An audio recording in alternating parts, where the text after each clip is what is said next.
Georges Mohamed Cherif, bonjour. Bonjour. Bienvenue dans le Buzz Média Orange de Figaro. Je rappelle, vous êtes le président, fondateur et également patron de la création de l'agence Buzzman. Donc Buzzman au buzz, ça tombe bien aujourd'hui.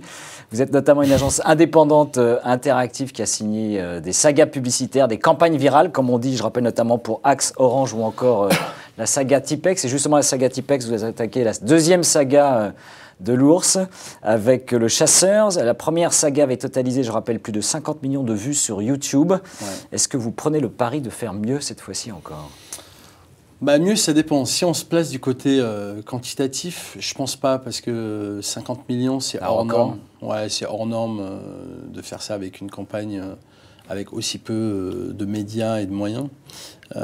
Par contre, au niveau qualitatif, je sais d'ores et déjà que c'est un succès, parce que vous le savez aussi bien que moi, faire une suite au cinéma ou en musique ou en bouquin, c'est toujours casse-gueule. Et je pense qu'avec le client, on s'est rendu compte qu'avec l'idée qu'on avait, il y avait vraiment de quoi étonner à nouveau les consommateurs, les internautes.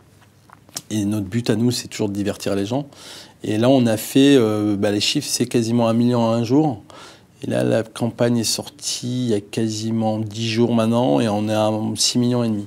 C'est millions donc de vues à date. 6,5 millions de personnes qui ont fait l'expérience, qui est colossal pour une marque comme Tipex, qui est ni Nike, ni Louis Vuitton, ni Cartier, ce genre de choses, quoi. Alors justement, de plus en plus de campagnes, on voit aujourd'hui, sont diffusées sur Internet ou sur les réseaux sociaux. Quels sont les ressorts créatifs, justement, pour émerger au milieu de ce flot d'images qui sont aujourd'hui sur le web ?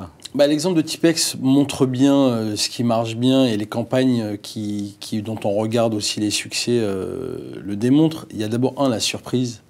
De faire un contenu qui soit vraiment différenciant par rapport à tout ce qui se passe sur Internet. Et il y en a des choses, que ce soit dans l'info, les spectacles, la musique, etc. Donc la compétition est rude. Donc ça veut dire que le niveau des idées créatives doit être très très forte. Donc déjà la première chose, c'est ça. Donc je pense qu'il y a une vraie surprise et un divertissement qui doit être super fort. Je pense qu'il doit y avoir aussi une vraie relation entre ce qu'on propose aux gens et la marque elle-même, parce qu'on ne peut pas faire n'importe quoi et puis signer par un packshot qui retomberait sur ses pattes un peu n'importe comment.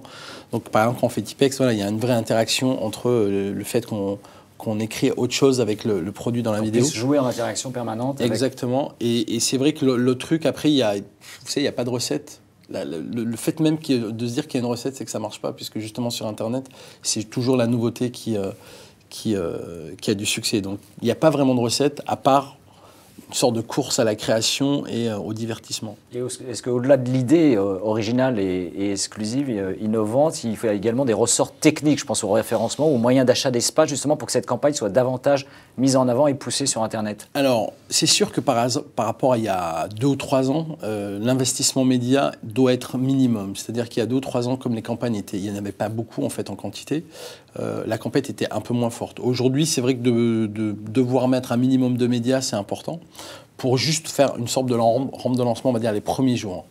Si votre contenu, mais après c'est comme tout, séduit. Ouais, si séduit, la réalité c'est que vous pouvez presque arrêter le média. C'est ce qu'on fait d'ailleurs souvent avec nos campagnes, c'est que quand on voit que le truc prend, on demande au client et on propose au client d'arrêter son investissement média, parce qu'après ça sert plus à rien. Maintenant, on n'a pas toujours la campagne géniale. Avec l'idée géniale, donc ouais, il faut s'aider de ça. Maintenant, là où je pense que l'argent doit être mis, en ce qui nous concerne, c'est tout l'aspect production.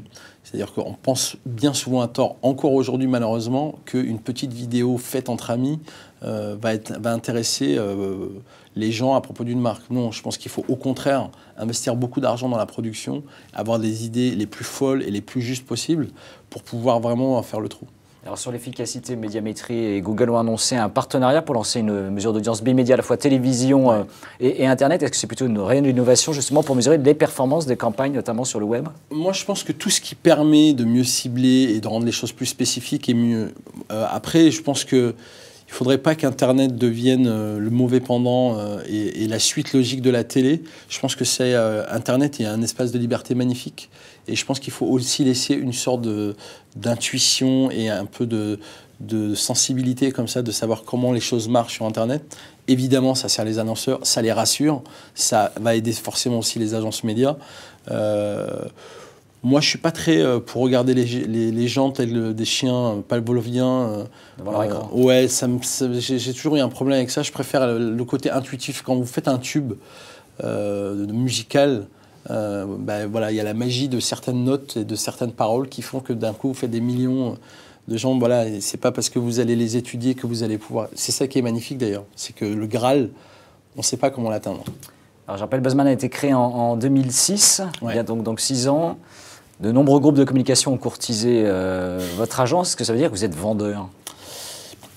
Je ne sais pas ce que ça veut dire en fait être vendeur. En fait, nous, on a un business model qui a fait ses preuves aujourd'hui. Le digital a vraiment explosé ces dernières années.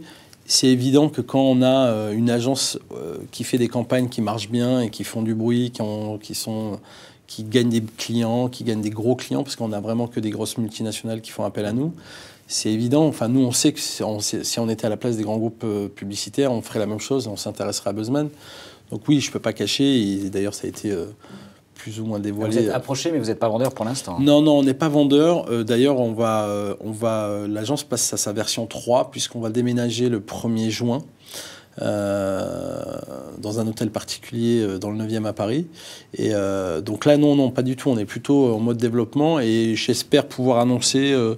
on va dire dans les 3 prochains mois, une petite installation en dehors de France ? En dehors de la France, oui, exactement. Bon, on suivra ça avec intérêt. Merci d'être venu dans le Buzz Média Orange Le Figaro, et nous nous retrouvons dès demain avec un nouvel invité. Très bonne journée. Merci.